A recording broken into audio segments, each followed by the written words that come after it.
Law and order నుంచి traffic కి మార్చినప్పుడు ఐజీ దుర్గా ప్రసాద్ కు బిండు తీసామని నేను అనుకున్నాను, కానీ అలా జరగలే.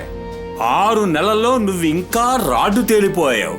సార్, నేను నిన్ను ఇక్కడికి ఎందుకు పిలిపించానో డీజీపీ చెప్పే ఉంటారు. అదేనయ్యా నిన్న హైవేలో నువ్వు చేసిన రోడ్ షో గురించి. సార్, అక్కడ పట్టుబడింది 12,60,000 ఇండియన్ కరెన్సీ, అంతేకాక 90,000 యుఎస్ఏ డాలర్లు. కరెక్టేనా? Yes sir. ఆ డబ్బులు తీసుకొచ్చారే, అదే వాళ్ళేమంటారు, క్యారియర్స్. వాళ్ళ దగ్గర నుంచి ఏమైనా ఆధారాలు లభించాయా? ఆ డబ్బులు ఎలా వచ్చాయి, ఎవరి కోసం తీసుకెళ్తున్నారు, అలాంటివేవైనా? లేదు సార్, ఎలాంటి ఆధారాలు దొరకలేదు. దొరకలేదా? మరి ఏం చేసావా నువ్వు? పీకుతూ కూర్చున్నావా ఏంటి? మీ దగ్గరకు వచ్చిన ఏ ఆఫీసర్నైనా ముందు వాళ్ళని అవమానించి ఆ తర్వాతే మాట్లాడతారన్న విషయం నాకు బాగా తెలుసు. Well, I have no complaints. I'm taking it. Durga, CM గారి ఉద్దేశం ఏంటంటే? ఆయన ఉద్దేశం ఏంటో నాకు బాగా తెలుసు సార్. తర్వాత మీరన్న ఆ road show, it was highly risky, thoughtlessly adventurous encounter. Border check post నుండి అందిన ఒక వేగ్ ఇన్ఫర్మేషన్ ఆధారంగా చేసుకొని నేను ఒంటరిగా చేసిన ఒక ఇంపల్సివ్ ఆపరేషన్. నాతో పాటు ఫోర్సు తీసుకువెళ్ళండి సూపర్ పోలీస్ అని ప్రూవ్ చేసుకోవడానికి కాదు. చెడ్డ పేరు వస్తే అది నాతోనే పోతుందన్న సదుద్దేశంతో అలా చేశాను సార్. అక్కడ పట్టుకుంది ఎన్ఆర్ఐల ఇళ్లల్లో, ఆఫీసుల్లో, వర్క్ సైటుల్లో డబ్బులు ఇవ్వడానికి వెళ్లే కేవలం రొటీన్ హవాలా వాళ్ళని కాదు సార్. రాజధానిలో వేళ్లునుకుని రాటుదేలి ఈగలనే పేరుతో వ్యవహరిస్తున్న, మరణ హోమం చేస్తున్న ఒక తీవ్రవాద సంస్థని నాకు తెలుసు సార్. కోటి బాంబు పేలుళ్లకి, హోమ్ సెక్రటరీ పాల్ జోసెఫ్ గారి హత్యకి కారణమైన నెట్వర్క్ తో వాళ్ళకి అంతర్గతంగా సంబంధం ఉందని నాకు తెలిసి వాళ్ళని ఒక సీక్రెట్ ప్లేస్ లో దాచిపెట్టాను. ఎంక్వైరీ కూడా మొదలు పెట్టాను. And you know what happen next. నా సెల్ ఫోన్ లోకి ఆగకుండా వస్తున్న కాల్స్, ఎస్ఎంఎస్ లో ఫ్లో. అంతేకాకుండా సిటీ పోలీస్ కమిషనర్ నుంచి ప్రెషర్. ఈ కేసు సిటీ ఐజీ పరిధిలోకి రాదని నన్ను తీవ్రమైన ఒత్తిడికి గురి చేశారు. ఆ తర్వాత ఏకంగా జోనల్ ఐజీ గారి నుంచే బెదిరింపులతో కూడిన ఫోన్ కాల్లు, స్పెషల్ బ్రాంచ్ నుంచి కూడా కొన్ని కాల్స్. కరెక్టా సార్? ఐజీ శ్రీకాంత్ ఠాక్రే యొక్క enquiry and some other pressure tactics. ఇన్ని ఒత్తిళ్లు వచ్చాక లాభం లేదనుకుని నేను ఆ కేసుని city police commissioner his holiness Vijay Bhaskar కి అప్పగించాను. Exactly 4 hours 32 minutes ago to be very precise. ఆ కొంచెం గ్యాప్ లోనే కమిషనర్ తోటి వాళ్ళు ఏం బేరాలు ఆడుకున్నారో, దేనికి ఎంతెంత మాట్లాడుకున్నారో, ఎన్ని కోట్లు చేతులు మారాయో నాకేమీ తెలియదు sir. Better you check with the commissioner. నేను ఇప్పటిదాకా చెప్పిన విషయాలన్నీ గుళ్ళో విగ్రహాలుగా కూర్చున్న మీ ముగ్గురికి తెలిసిన విషయం నాకు తెలుసు.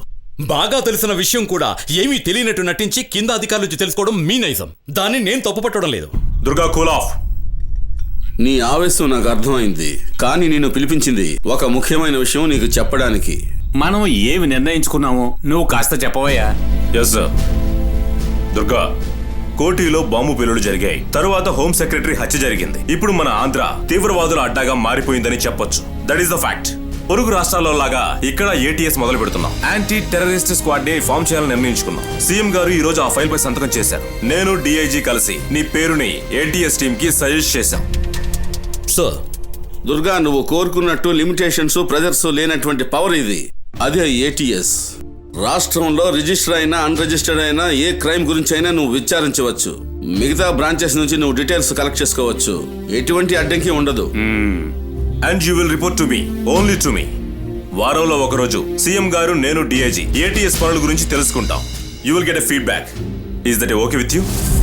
Perfectly okay sir.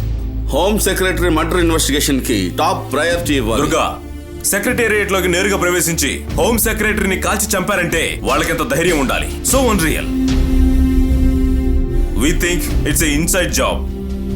మనలోనే ఎవరో టెర్రరిస్టులకి హెల్ప్ చేస్తున్నారు. Find them, finish them. Most certainly sir. వాళ్ళు చెప్పిందంతా అర్థమైందిగా. అంతులేని అధికారాలు పొందిన ప్రతి అధికారి చివరికి నాలాంటి చీఫ్ మినిస్టర్కి తట్టుకోలేనంత తలనొప్పిగా మారుతున్నారు. అదే చరిత్ర. నీకు అన్ని విషయాలు తెలుసు. అయినా నేను చెప్తున్నాను, I am sitting on a shaky chair. దయచేసి నన్ను కింద పడేకు. నేను నిన్ను నమ్మవచ్చా? నమ్మొచ్చు సార్. అయితే మిమ్మల్ని ఓ మాట్లాడవచ్చా సార్? నేను కూడా మిమ్మల్ని నమ్మొచ్చా? మిమ్మల్ని నమ్మిన మాలాంటి అధికారులకు అవసరం తీరిపోయాక నిర్దాక్షిణ్యంగా హ్యాండ్ ఇవ్వడం మీలాంటి వాళ్లకు అలవాటు. మీరేమనుకోనంటే రేపు నా విషయంలో కూడా అదే జరగొచ్చు కదా. But I won't crumble and I won't grudge it. కారణం, నేను వేసుకున్న ఈ ఖాకీ చొక్కా మీద ఉన్న గౌరవం మాత్రమే కాదు సార్. పుణ్యభూమి అయిన నా దేశంలో తీవ్రవాదులు మారణ హోమం సృష్టించకుండా అడ్డుకోవడానికి నా ప్రాణాలు అర్పించడానికి కూడా సిద్ధంగా ఉన్నాను సార్. ఈ దుర్గా ప్రసాద్ పేరు గుర్తుకొస్తేనే ఎవడైనా వచ్చపోసుకోవాల్సిందే. ఏయ్ Durga, just hold your tongue. Stiff upper lips sir. చెప్పాల్సిందంతా చెప్పేశాను. ఇక మిగిలింది వేటాడమే. పట్టుకున్నావా, కాల్చేసావా, లేపేసావా అంతే.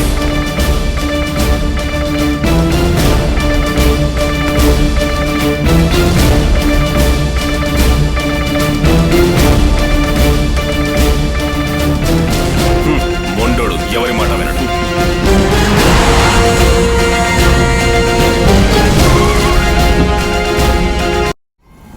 బల్వీందర్ సింగ్ కోటిలో బాంబ్ బ్లాస్ట్ జరిగినప్పుడు సిటీలో తిరిగిన డౌట్ఫుల్ పర్సన్. ఉదయం 5 గంటల ప్రాంతంలో మన రామచంద్రమూర్తి అతను చూశాడు.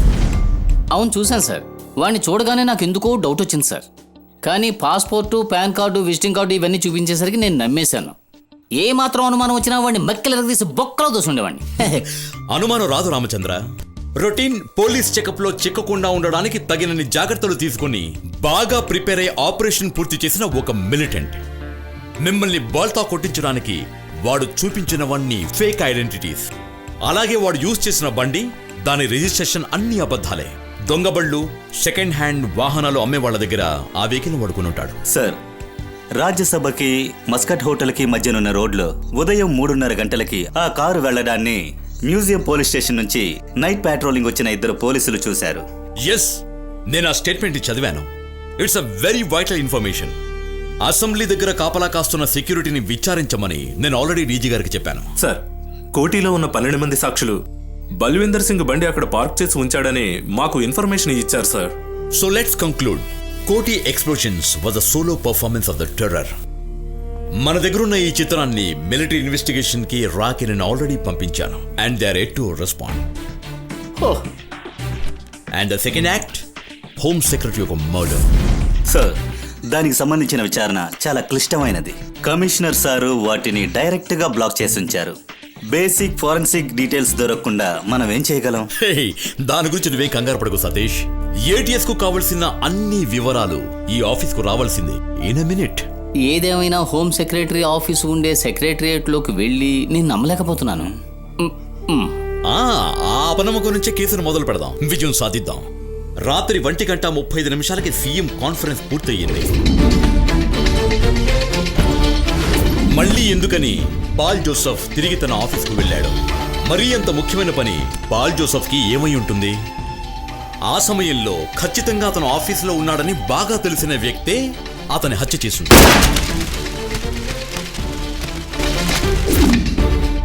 తీవ్రవాదులకు సంబంధించిన ఏదో ఆధారం, సమ్ వెరీ క్రూషియల్ డేటా అక్కడి నుంచి తప్పకుండా మాయమై ఉండాలి. మాయమైంది. హోమ్ సెక్రటరీ ల్యాప్టాప్ యొక్క సైబర్ ఫోరెన్సిక్ రిపోర్ట్ ఇంకా రాలేదు సార్. అందులో ఏమన్నా ఆధారాలు మనకు దొరుకుతాయేమో తెలియదు sir. So let's begin our job. తీవ్రవాదులకు ఈ దేశంలో చాలా పెద్ద నెట్వర్క్ ఉంది.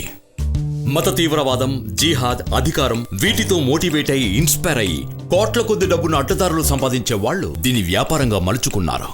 తీవ్రవాదుల స్పై నెట్వర్క్ లో జాతి మత భేదం లేకుండా ప్రొఫెషనల్ గా పనిచేసే వ్యక్తి సృష్టించిందే ఈ మారణ హోమం. The killing of the Paul Joseph. తన కెరియర్ లో ఎటువంటి మచ్చాలని ఆ సిన్సియర్ ఐఏఎస్ అధికారికి మనలో ఎవరికీ తెలియని ఓ చీకటి కోణం మరోవైపు ఉంది. We have to explore the unknown territory. చేస్తున్నాడు. ఇక్కడ ఎక్కువ రోజులు ఉండడం కుదరదు. మేడం, స్టేట్మెంట్లో లేని ఒక్క విషయం నేను మీతో అడుగుతాను, ఏమనుకోరు కదా? అడగండి.